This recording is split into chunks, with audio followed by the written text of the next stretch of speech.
Certified most accurate. Now your TV5 First Alert forecast.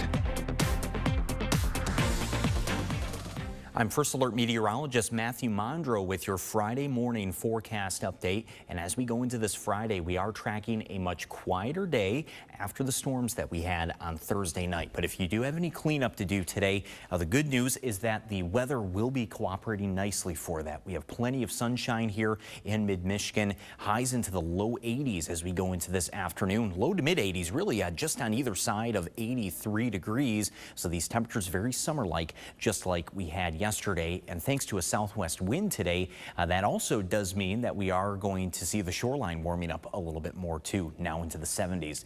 For tonight, though, first alerting you to a chance of isolated strong to severe thunderstorms. We just want to make you aware of this, especially don't want to get all caught up in the storms from Thursday night. But again, just want to make you aware of this for this upcoming Friday night. We could have a few isolated storms that reach severe potential, namely in the way of microbursts, which is when those storms really build up a lot of water or ice even within them, and then it all comes crashing down to the ground because it gets too heavy for the gravity or the updraft rather to support those storms. But again, as we go into tonight, marginal risk for those severe storms. So marginal risk highlights or indicates more of an isolated risk, and you'll see this here in the first alert hour by hour that we have just a few isolated storms right near 8 p.m. This is by 10 and then 11 this evening too. A few more storms that start to fire up across our area, but not exactly as well organized of a line like we had on Thursday night.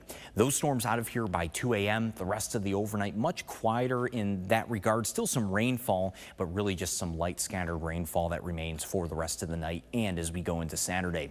Sunday will be dry, partly to mostly cloudy, much cooler though into the weekend. More than 20 degrees cooler than our temperatures today. Only 60 on Saturday, 61 on Sunday, and actually even a little bit cooler into next week. We've seen that cooler trend holding on, a low or rather a mid to upper 50s, actually much more common into next week. Stay with WNEM TV5 on air, on the go, and online for more news and weather updates.